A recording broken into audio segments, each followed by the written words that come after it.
ফের কড়া হুঁশিয়ারি শুভেন্দু অধিকারী, কড়া পদক্ষেপের হুঁশিয়ারি দিয়েছেন বিরোধী দলনেতা শুভেন্দু অধিকারী। আজ সন্ধ্যের পর সব ঘরে ঢুকে যাবে, প্রচুর পরিমাণে কেন্দ্রীয় বাহিনী আসছে এবং শান্তিপূর্ণ ভোট করার জন্য যা করার করবে কমিশন বলছেন শুভেন্দু অধিকারী। কি বলেছেন প্রথমে শোনাবো। ওদের হামলা আর মামলা ছাড়া আর কি আছে?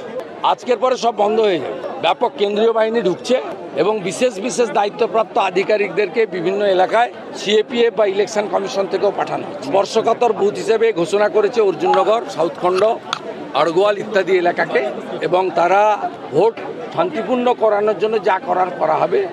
আজ সন্ধ্যের পর থেকে পরিবেশ দেখবেন অন্যরকম হয়ে যাবে, গুন্ডারা বাড়ির ভিতরে থাকবে।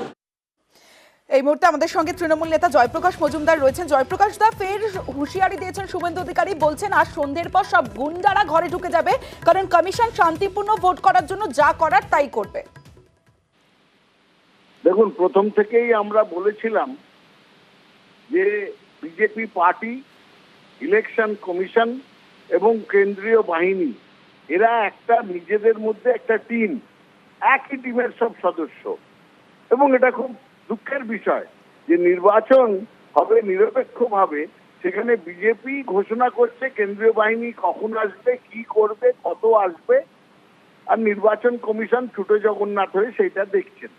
এরা একটা টিম এবং সেটা আবার প্রমাণ করে দিয়েছেন শুভেন্দু অধিকারী। দ্বিতীয়ত, একটা কথা আমি শুধু বলি, ওনার এই হুমকি বা ধমকি এটা তো গত 3 বছর ধরে সবাই শুনছে। কাল এটা হবে, পরশু ওটা হবে, একে এ ধরবে, ওকে ও ধরবে। আর কত দেবেন এই ফাঁকা আওয়াজ, এই কড়া হুমকি শুনতে শুনতে মানুষ ভাবছে যে শুভেন্দু অধিকারীর মুখে তো এতদিন কড়া পড়ে যাওয়া দরকার। এই এক কথা বারবার বলেন। তৃতীয় একটি কথা বলে দিই, গতকালের নির্বাচনের পরে সেই অর্জুন সিং বলুন আর ওনাদের ডাক্তার বাবু হাওড়ার যিনি ক্যান্ডিডেট তিনি বলুন, সবাই বলছেন কেন্দ্রীয় বাহিনী কই, কেন্দ্রীয় বাহিনী কই। সেসবগুলো কি শুনতে পাননি শুভেন্দু বাবু?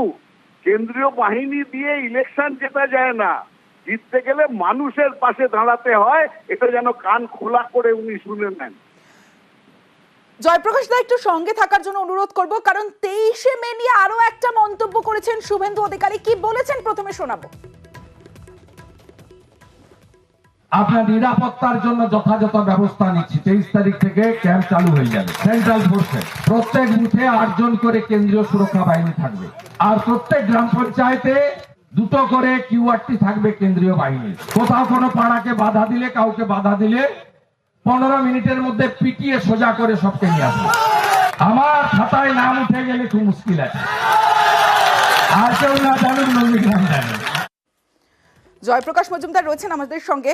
জয়প্রকাশ দা, আপনি শুনলেন যে শুভেন্দু অধিকারী কি বললেন, যে 8 জন করে বাহিনী, 2 জন কিউআরটি টিম এবং 15 মিনিটে পিটিয়ে সোজা করে দেওয়ার নিদান হুঁশিয়ারি দিলেন তিনি। কেন পেটাবেন কেন? মানুষ ভোট দিতে যাবে, আগে থেকেই মানুষকে ভয় দেখাচ্ছেন কেন? উনি কি চাইছেন না মানুষ নিশ্চিন্ত মনে শান্তিপূর্ণভাবে এসে ভোট দিক? নাকি উনি চাইছেন যে ইউপির যে ঘটনা এখন সামনে এসছে, যে একজন গিয়ে 8টা ভোট দিচ্ছেন দাঁড়িয়ে দাঁড়িয়ে ইউপিতে, সেই ঘটনা বাংলাতেও করবেন? ছাপ্পা ভোটের নতুন কারবারি হয়েছেন এই শুভেন্দু অধিকারী, কেন্দ্রীয় বাহিনীর মাধ্যমে ছাপ্পা ভোট করবেন। কি উদ্দেশ্য আমরা বুঝতে পারছি না। তবে সাবধান, মানুষ ওদের সঙ্গে নেই, সুতরাং সেটা যেন মাথায় রাখেন। বেশ, অনেক ধন্যবাদ আপনাকে।